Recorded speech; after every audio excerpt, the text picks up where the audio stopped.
Hey, hi, hello. Welcome to Diana Emerson. Today we're listening to Final Moments. Okay, it's Final Moments 2024. Where's Dad? This is.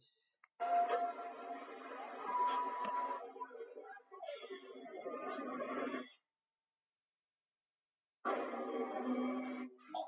going to do a couple of videos.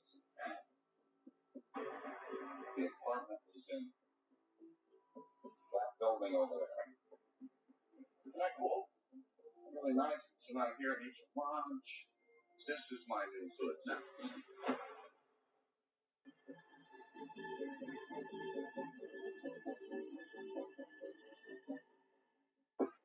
And you come in to the kitchen, and the kitchen is good. Good size kitchen.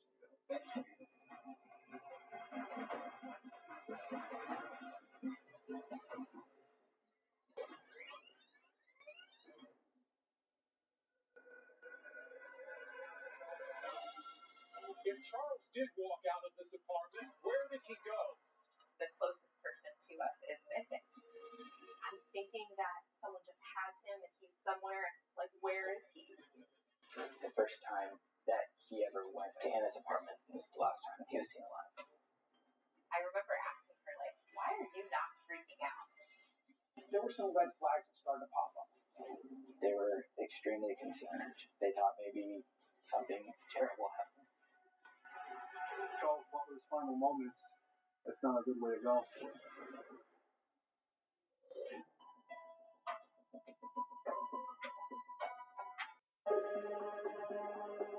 Autumn 2012.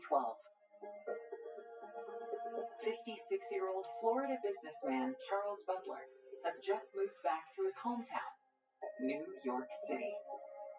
This is really nice. I love this city.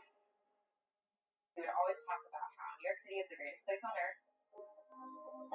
I'm Molly Butler. I'm Chuck Butler's oldest daughter. Originally, my dad was from Queens. He lived there till early 20s. He said that he went to Florida to visit a friend and ended up meeting my mom. They fell in love pretty quickly, and they ended up getting married after a few years of having the three of us. After Molly, Charles and his wife Kim welcome Margie and Maxwell. As the family grows, Charles's career takes off. My dad was definitely a businessman. He owned a pizza shop, and he was actually the first pizza place in Central Florida to start delivery pizza. Then he started doing insurance. He opened up his own insurance company. He just, great businessman. Great with finances. Very, very smart. I'm Margie Bolton, and I'm Chuck Butler's middle daughter. So we're in love with architecture in New York City. His heart was always back in New York. He was always a city boy through and through for sure. While Charles's business is growing, in 1997, his personal life is upended when he and his wife Kim decide to divorce. And then they just separated. Like, they literally got together to have us three kids. Like, they just weren't really meant to be together. We would visit my dad on Wednesday nights and every other weekend. He would always try to just make the time that we had the best that it could be. He always made everything fun.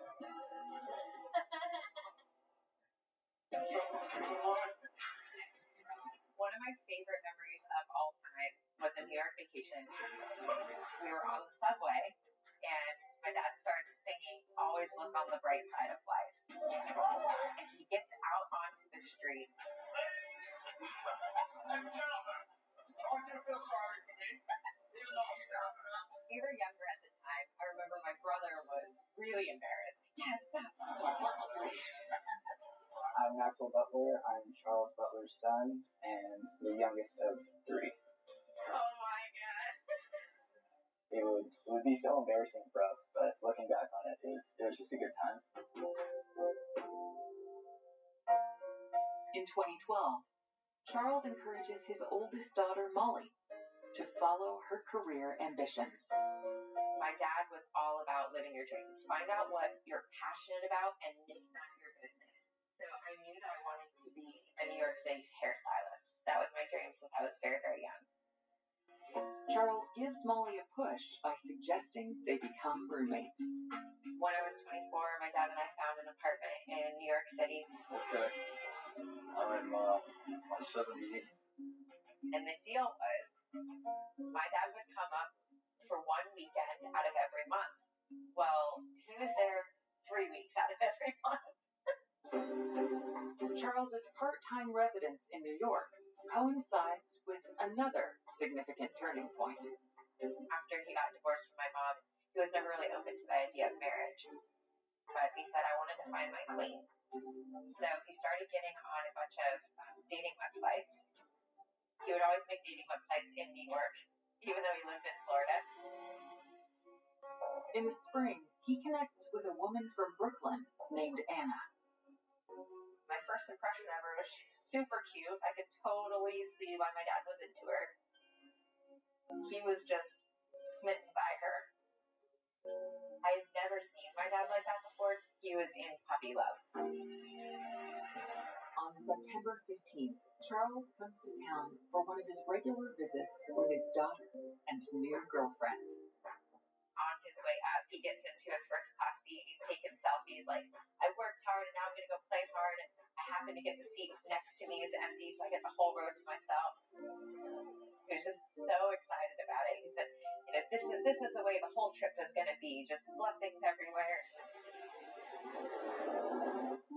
Charles makes plans to spend Monday night with just Molly.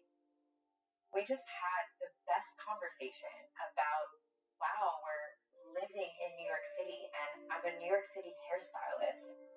And I was in a very, loving, healthy relationship, and he was in a loving, healthy relationship. We were just reflecting on all of it. I didn't know at the time it was going to be my last conversation with him, but looking back on it, it was literally the most perfect conversation we could have had. It was just awesome.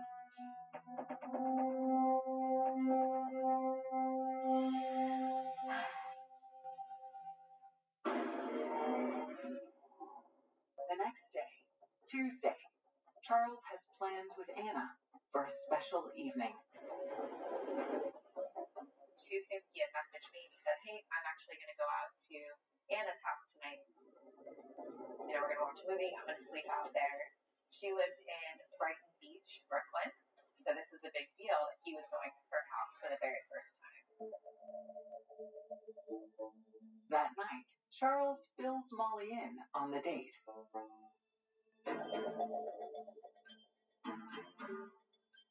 So he was messaging me, oh, it's so sweet. I got a home-cooked meal for the first time in forever. We're having a good time. He's like, I got my candle up for the morning. It's great. She's going to go to work, and then I'll come back home and I'll meet you in the city for lunch tomorrow. I was trying to book one of my flights back to Florida, and for some reason, when I was booking my flight, my credit card wasn't being accepted. So I was asking him, hey, can you buy my flight to Florida? I'll transfer you the money. He said, yeah, absolutely. Remind me in the morning.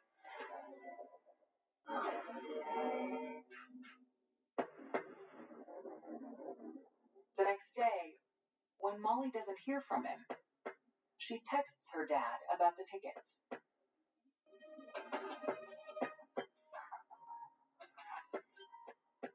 And he told me, I'm sorry, I wasn't feeling good. I had a party. And he called me Honey, which my dad had many nicknames for me, and Honey was never one of them.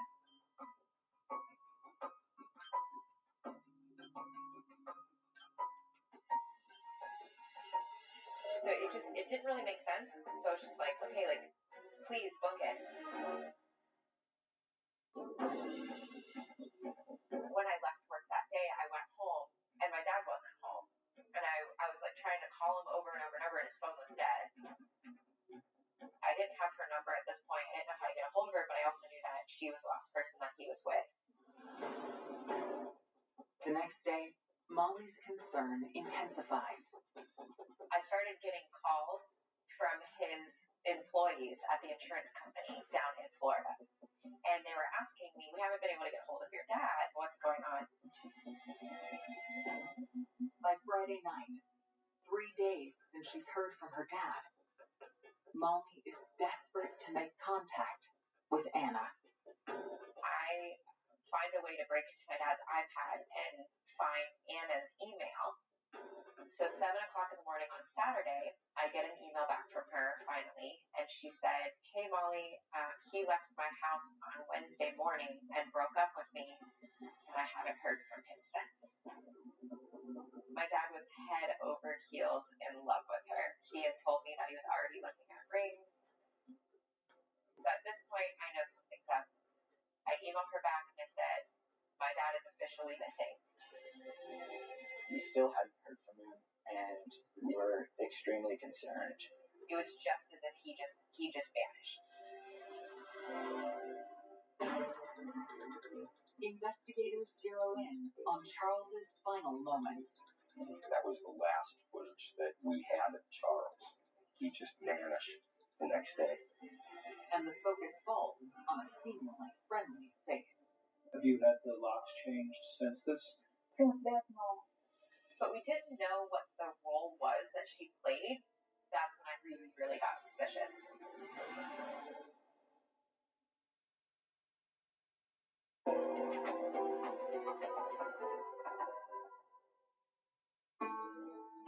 How does a man who is completely content with his life just go missing? The only thing Charles Butler's family knows is that he went on a date with his new girlfriend Anna, and then abruptly ended their relationship. I'm talking to her, and I say, like, what happened? What was going on? She says, we had dinner on Tuesday night. Everything was great. He spent the night. On Wednesday, I went to work.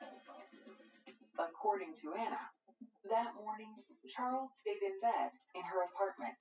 She said in the morning we were texting each other, and then by the afternoon I was getting texts from him, and then he just broke up with me for no reason. And I said, "Oh, can I see the text messages?" And she goes, "No, I deleted all of them already." And I was like, "Wait, what? Why did you delete the text?" And she said, "Well, because he broke up with me and I was heartbroken, and I didn't want anything to remember him by, so I deleted all the texts." I remember asking her, like, "Why are you not freaking out?" Like, it just felt like she was so disconnected from it, and it just felt weird. I could feel something was off, and I couldn't figure out what it was. And I said, "I'm going to call the cops. We need to find my dad." 2 cops showed up. They basically just start taking the information, and I'm telling them every detail that I can give him. His phone is dead for like 3 days. I show them the text messages. He was spelling things weird. Certain people will say like lowercase okay, and that's how my dad would say it. But this was capital O period, capital K period. So just the way that he was texting was weird. It was very obvious that it wasn't him. I am Christopher Heath. I'm the investigative reporter at WFTV Channel 9 in Orlando, Florida. We covered the disappearance of Charles Butler. NYPD comes in, they look at it. There's no evidence of foul play. There's no tracks saying something suspicious is happening, apart from the fact that nobody's heard from him and the cell phone text messages are a little off-putting. New York City is a giant place, and NYPD have a lot on their plate. They say, we're not throwing up roadblocks and shutting down, the boroughs till we find him, because we just don't have enough here pointing us in that direction. They kind of were just like, a bunch of people in the city do this all the time. He's probably just hanging out at the beach, trying to just like get away from his life. And I was trying to tell them, like, no, something is happening. Like, this is not okay. This is out of character. One of them, I guess I had pulled on his heartstrings just enough, and he said, "Listen, I'm going to put out a report. They're not going to actively look for your dad, but I'm going to do what I can and figure something out for you. There's not much that we can do, but I'm going to do what I can do to help you." Despite the detective's assurances, Molly's concern is rising. And I started freaking out at this point. The closest person to us is missing, like literally just vanished out of her life with no answers. Like, he doesn't go off the radar. Like, with his kids, he doesn't ignore us. He doesn't take a day or two, no matter how much he parties. When it comes to his kids, like, he's always just there. Something just didn't feel right.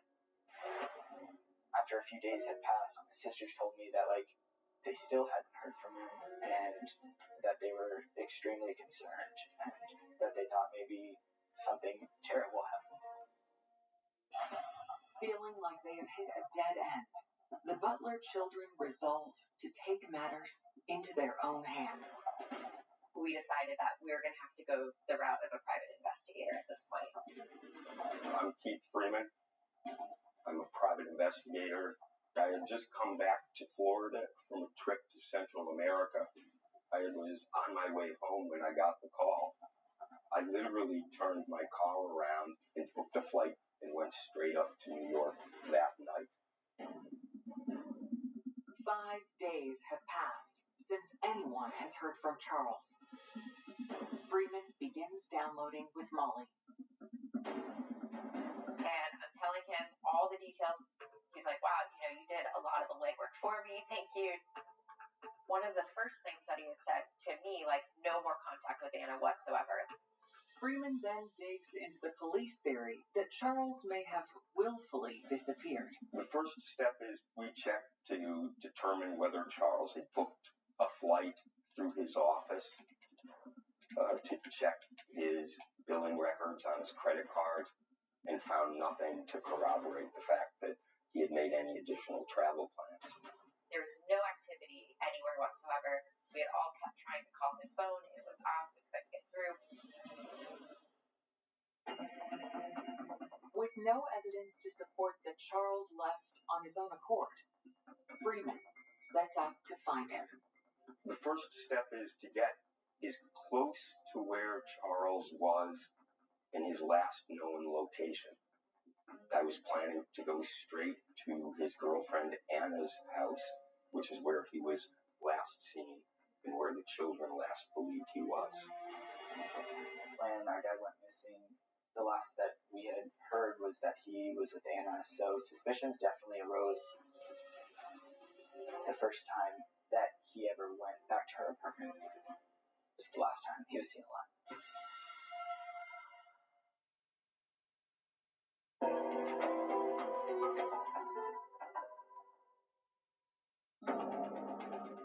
The private investigator hired by the Butler family is on his way to interview the last person to see Charles alive, his girlfriend, Anna. We went straight to Anna's apartment.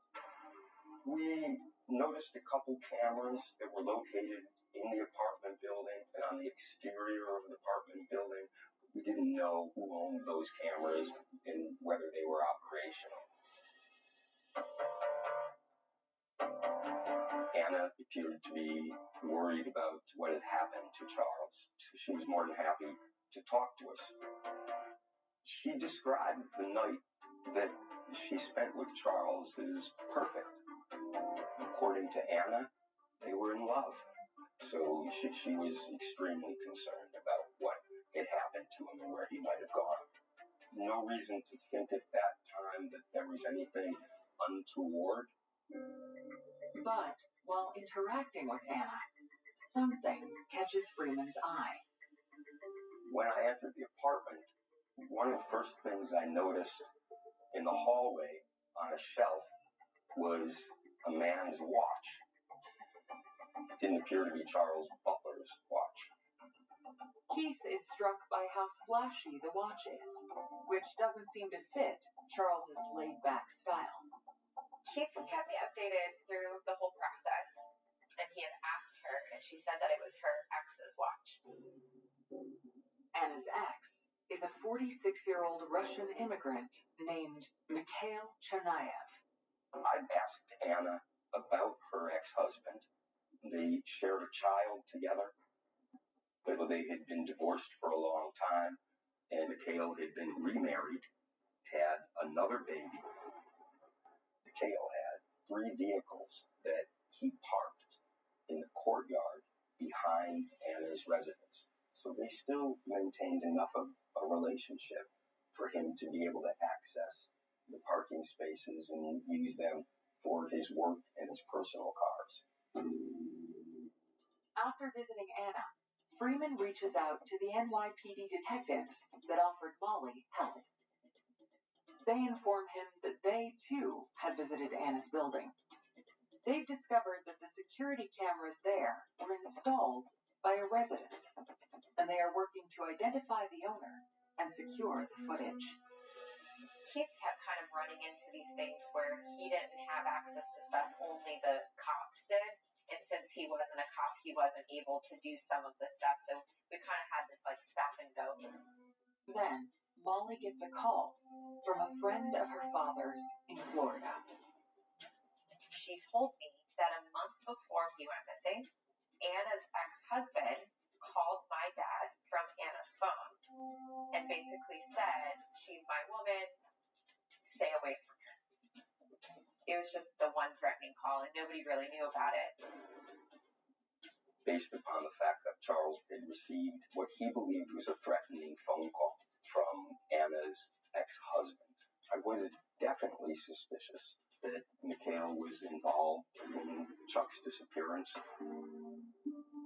It's now 2 weeks since the Butlers have heard from their father, and the weight of the investigation is taking a toll. I've heard people describe anxiety attacks, but I had never suffered from one up until this point. And it would just take me out. Like, I would get like tunnel vision, I would hyperventilate, I'd be on my knees like crying. It was just literally like survival mode. The way I coped was with alcohol, and I completely numbed out. And had I not met my now husband after my dad went missing, like, I truly believe I would be dead today. Then, on October 4th, 16 days after Charles went missing, the NYPD gains access to the footage from Anna's building and share the material with Freeman. Does this footage contain clues about Charles Butler's final moments? There was video footage of Charles and Anna entering the front entrance of the apartment complex at about 7:30 on a Tuesday evening. They went shopping, came back, couple just entering the building normally. At about 7:30 a.m. the following morning, they spot something else. We have video evidence of Anna on her cell phone outside the residence, and she finally had to go into work. Freeman continues watching the footage from the rest of the day. There is no video of Chuck ever leaving the apartment building after Charles and Anna had last entered her apartment. That was the last footage that we had of Charles. We know he walked into her apartment. We know he is not seen walking out. What happened? He just vanished the next day. The footage does, however, reveal a potential clue. One of the video cameras clearly showed Mikhail's car being parked in the early morning hours. Hours later, after Anna leaves, the van pulls out. He was watching the apartment and waiting for her to leave. Moments later, a camera in the back of Anna's building reveals something else. The video also captured Mikhail himself coming and going in the courtyard behind Anna's residence. We were able to see his work van leaving and returning on 2 occasions that morning. While footage from behind the building is obscured, McHale's movements in the courtyard, combined with the fact that Charles never walked out the front door, lead investigators to a startling conclusion. NYPD believed that Charles had met with foul play and that McHale assaulted Charles. And the last time that he left in that van, Charles' body was in the van. The NYPD is seeking search warrants on vehicles specifically that were in the courtyard. But days later, disaster strikes.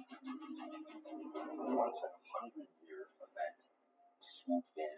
Superstorm Sandy struck. The storm submerges 250,000 vehicles, including Cherniav's. Sandy washed away a significant portion of any evidence that would have been necessary to connect McHale to Charles Butler's disappearance. It was devastating to the investigation.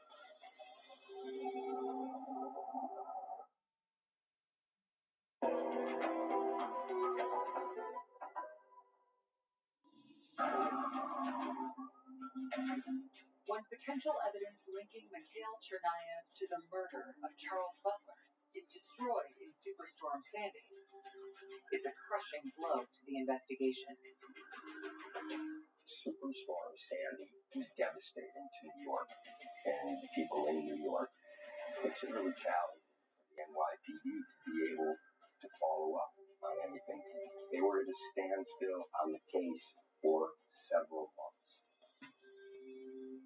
5 months into the investigation, Freeman knows the likelihood that Charles is alive is slim. The words that Keith had used, it's like, your dad's not coming back. Like, he's officially, like, gone. I still can't tell you any answers, but we do know that he's gone. In my teenage years, my dad and I would just kind of butt heads. I think, like, we didn't always have the best relationship. I remember the last trip he made me get out of the car and give him a hug, which was very unusual because we didn't do that a lot. But we hugged and told each other we loved each other, and that was the last time I saw him.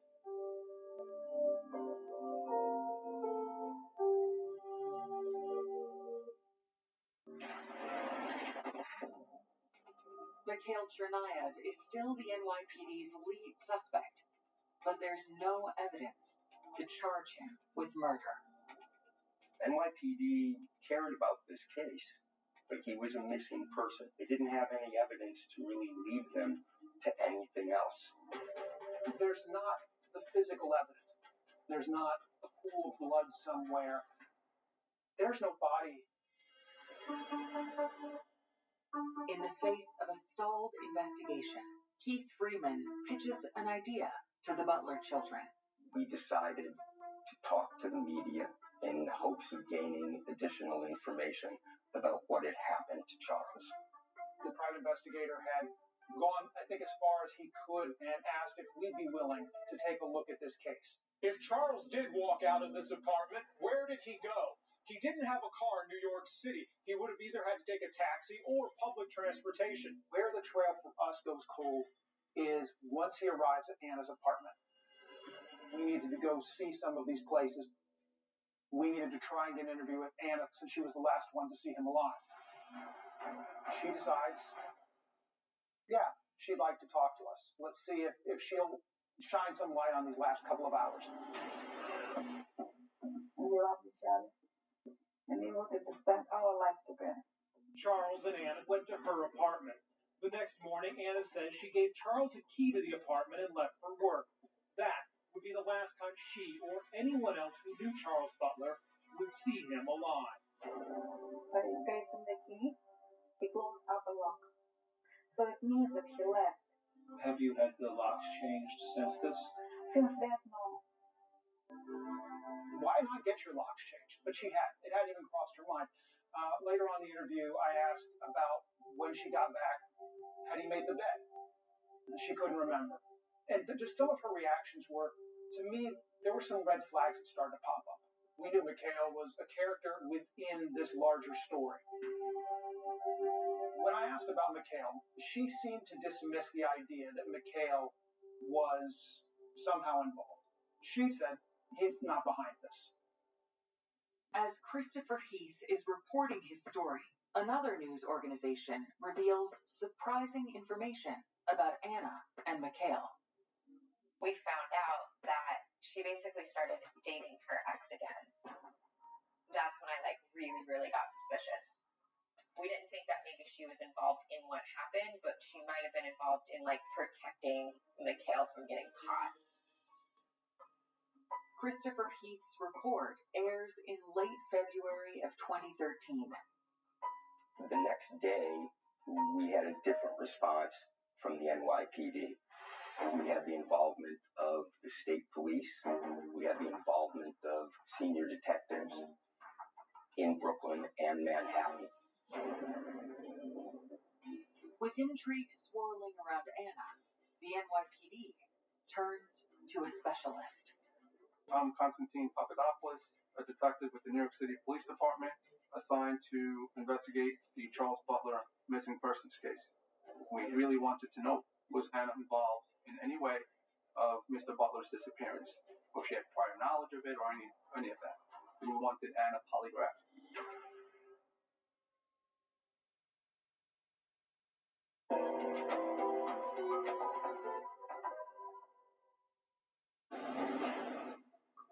"8 months after Charles Butler disappeared, an NYPD detective is interrogating his girlfriend, Anna.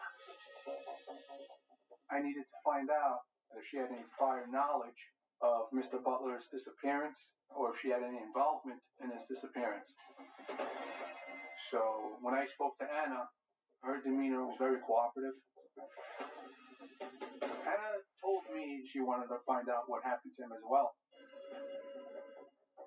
I asked about her ex-husband, Mikhail. She met Mikhail in Russia. They also have some in common, but they did have their differences. According to Anna, he was a very jealous person, questioned her a lot about different things, even though they were not together. He was still jealous. During my course of the interview with Anna, she didn't believe Mikhail had something to do with his disappearance, but you don't know what's going on in someone's head, you know? At the end of the polygraph, she came up no deception indicated. She had no involvement in Charles Butler's disappearance, so she was in the dark. With no additional insight or evidence, the investigation is at a standstill. But the following day, the NYPD gets an unexpected call from officials in upstate New York. There was a fisherman whose boat had broken down in an infrequently traveled area. The fisherman got out of his boat near the shoreline and stumbled upon a body.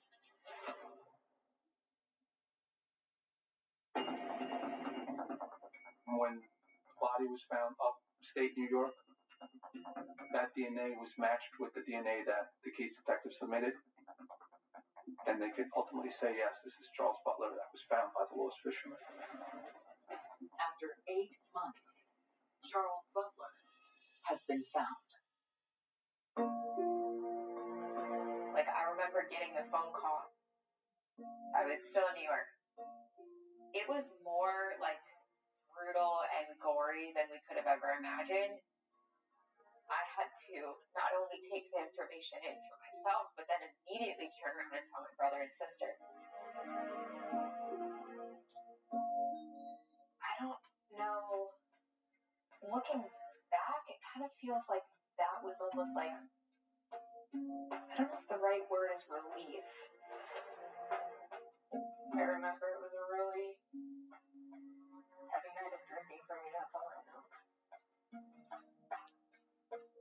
That really sucks.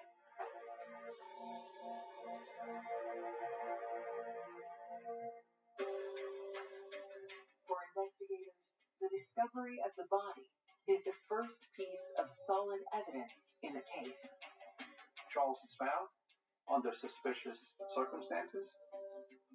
So now the investigation is going to change. So at this point, the detective calls me up and asks if I could polygraph Mikhail.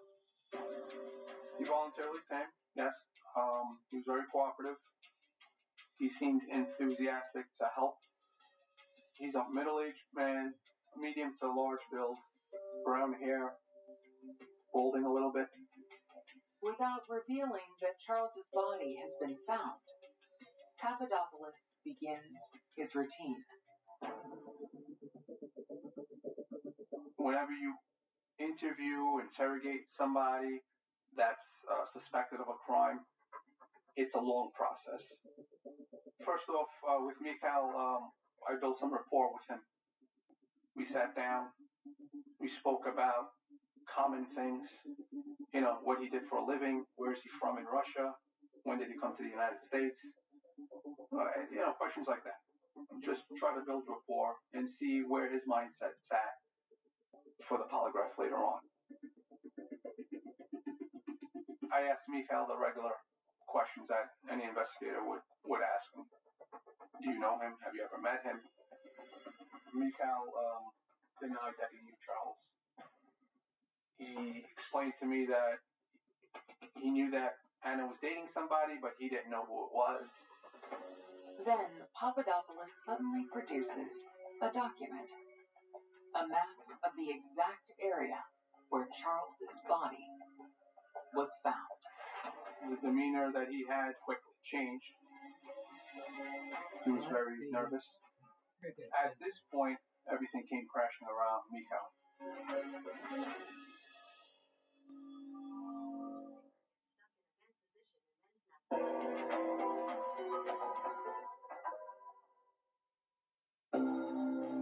When confronted with a map of the location where Charles Butler's body was discovered, lead suspect Mikhail Chernayev begins changing his story.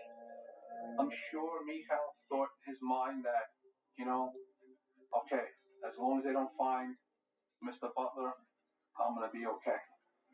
But Mr. Butler was found, and then everything came crashing around Mikhail. Before the polygraph begins, Mikhail begins speaking freely about Charles and Anna. But upon questioning by the NYPD, he confessed that he was in love with Anna, and he was jealous over anybody having a relationship with her. That in his mind, he went to the apartment to confront Charles about the relationship. Mikhail said he walked over to Anna's place. After he observed her leaving for work, approximately 7:30 a.m., he knew that Charles would be home. Knocked on the door. A confrontation ensued. According to Mikhail, he pushed his way into the apartment. Charles screamed at him. Mikhail asked him to be quiet. When he didn't, Mikhail punched him in the face and knocked him down. He said that Charles still would not stop screaming. Mikhail took a knife from the kitchen counter.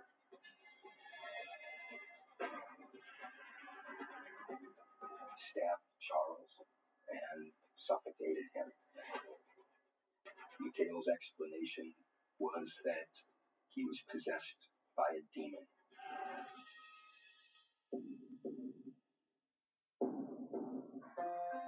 We never got to the polygraph examination because during the pretest interview, Mikhail confessed to Mr. Butler's demise. Mikhail told me that he didn't want Anna to find out that he had any involvement in this. So he took Charles Butler's body to a location upstate where he used to go on vacation, a secluded area. And that's where he dumped Charles Butler's body Charles Butler's final moments, that's not a good way to go. Papadopoulos then questions McHale about the bizarre messages that were sent to Anna and the Butler children after Charles was dead.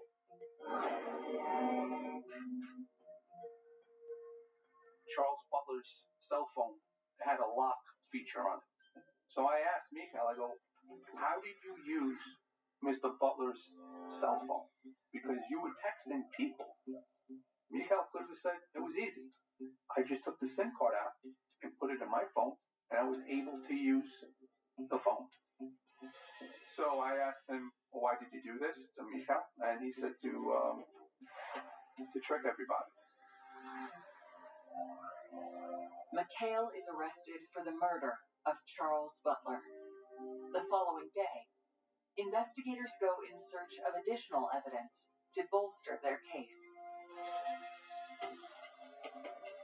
The NYPD Florida cell looking for blood samples, and were able to find a very small drop of blood in the kitchen that matched Charles Butler.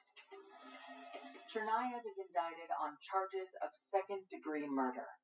Months later, he recants his confession, and the case moves to trial.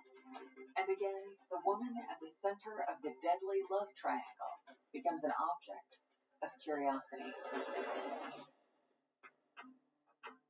She got asked to testify for both sides. You could tell, like, she was in a really weird position.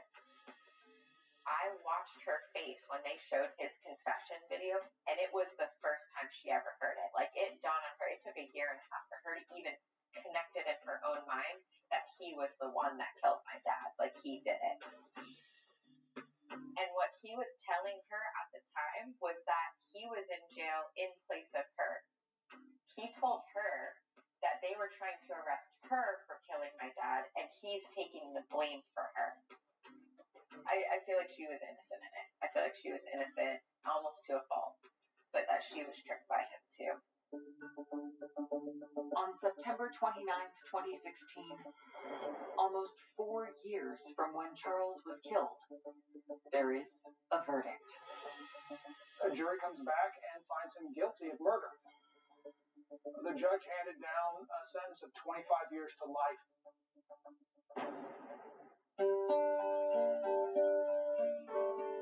With the trials behind us, it felt like we were finally able to